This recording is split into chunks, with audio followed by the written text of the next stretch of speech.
খুব দুঃখজনক একটা কথা বলি, আপনারা জানেন অনেকে, অনেকে জানেন না।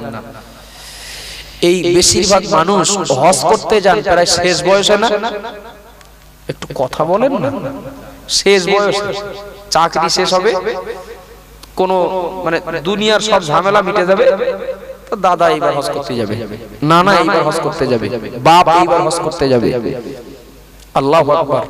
কত মানুষের মনে কতটা কষ্ট আছে, ওজন করার মতো কোনো বাটখারা নেই।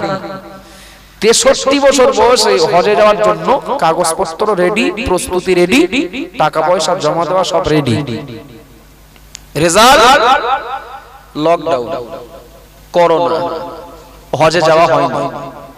সম্ভব হলে পরের বছর যাবেন। বয়স বসে আছে না বাড়ছে? কথা বলেন। আমার মূল আয়ু থেকে কমছে, কিন্তু 63 জায়গায় তো 62 হবে না, 64 হবে না, বাড়বে না? কথা বলেন না বাবু, বাড়বে। পরের বছর বয়স 64 বছর, এবার হজ করতে যাবেন, এবছর যাবে না, সৌদি পারমিশন দেয় নাই। বয়স বসে নেই তো, এগিয়ে যাচ্ছে তো। বয়স 65 পার। সরকারি নির্দেশিকা 65 বছরের ঊর্ধ্বে যাদের বয়স, তাদের হজের পারমিশন নেই। কি করবেন? ওই টাকা পয়সা নিয়ে কি করবেন? তার মন বা তার বিবেককে বোঝাতে কোন সান্ত্বনা দিয়ে তার মনকে সান্ত্বনা দেবেন? জীবনের মতো ওই মানুষটার হজে যাওয়ার রাস্তা বন্ধ।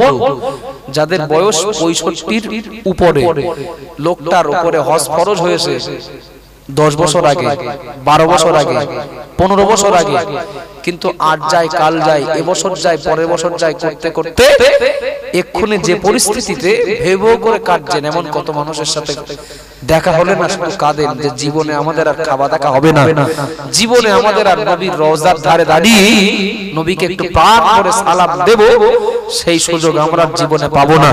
65 বছরের বছর বয়স যাদের পার হয়েছে, তাদের হজে যাওয়ার আর পারমিশন নেই। বাবু, আজ না কাল, কাল না পরশু করেই তো এই সমস্যাটা তৈরি হয়েছে। কথা বলেন না। যদিও জানতেন না, তারা জানতেন না যে এমন সমস্যায় পড়ব, হয়ে গেছে, কিছু করার নেই। মনকে বিবেককে বুঝ দেওয়া যাবে না বাবু। আমরা যারা কাল বাহানা করি, আজকে কাল কালমায় বসু, নিশ্চিত খেয়াল করলে আপনাদের মনে পড়বে এমন কাল বাহানা করে কত মানুষ প্রস্তুতি না নিয়ে কবরে গেছে। ঠিক বলছি না ভুল বলছি? এবছর নয় পরের বছর, পরের বছর নয় তার পরের বছর, আমি এটা ছাড়বো, আমি এটা ধরবো, আমি এটা করবো, ওটা মার দেবো, এইভাবে কাল বাহানা করে কত মানুষ প্রস্তুতি না দুনিয়ার জমিন থেকে বিদায় নিয়েছে।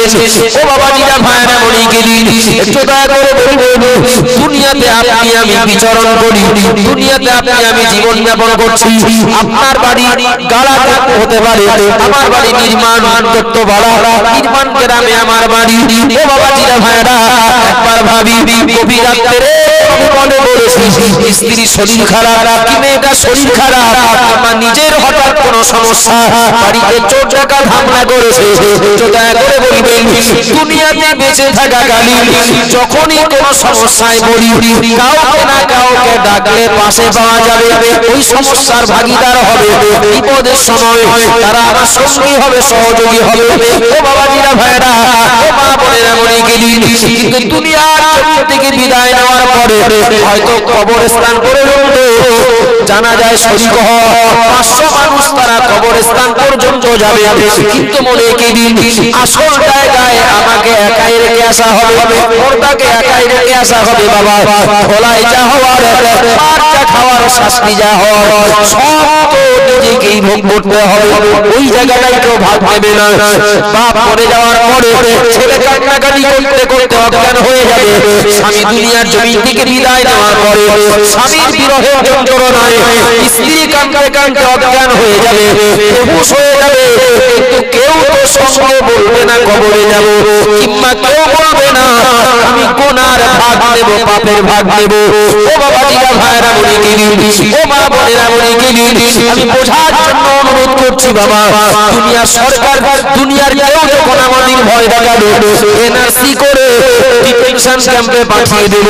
2 কোটি মানুষকে হয় ডিটেনশন ক্যাম্পে কিংবা দেশ ছাড়া করবো। একটু দয়া করে বলুন, এনআরসির হাওয়া মতেই কথা ঠিক না ভুল? আহারে আমার বিবেকার কবে বুঝবে? আপনার বিবেকার কবে বুঝবে?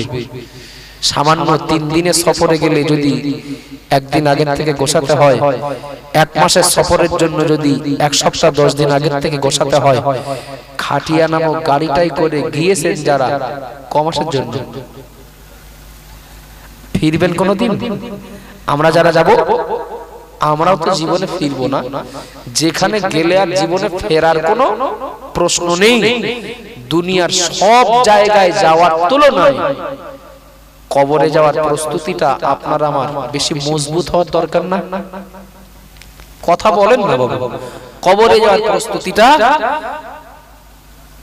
বেশি মজবুত হওয়ার দরকার।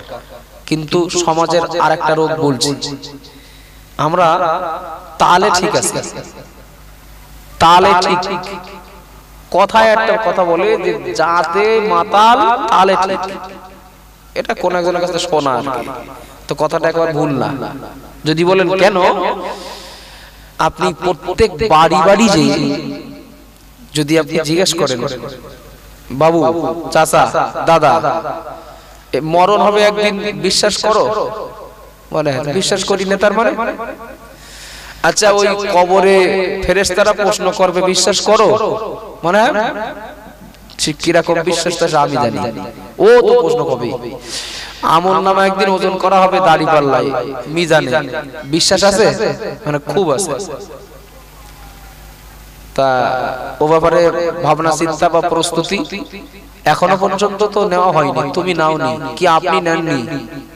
বয়স তো 50 পার হয়ে গেছে।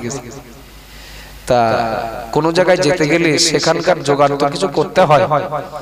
তো এতটা বয়স হয়ে গেল, এবার একটু মসজিদের দিকে গেলে হতো, এবার একটু আল্লাহ আল্লাহ করলে হতো।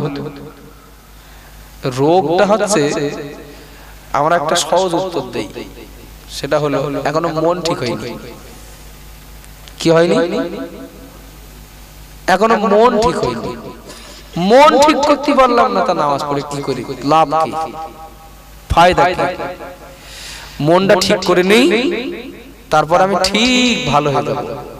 আর নিয়ত আছে মোটামুটি 1 বছরের ভিতর ভালো হয়ে যাবে। কি ছেলে মেয়েগুলো বিয়ে শাদী দিয়ে ভালো হয়ে যাবে। আপনারা রাগ করছেন নাকি? আচ্ছা, আজ পর্যন্ত কেউ বলেছে, কেউ বলেছে যে নামাজ পড়তে হবে না, পড়বো না, প্রয়োজন নেই, ও মদ খাচ্ছি খেয়ে যাবো, জীবনে ছাড়বো না? প্রত্যেকেই কিন্তু বলেন হ্যাঁ এটা করতে হবে, হ্যাঁ ওটা ছাড়তে হবে।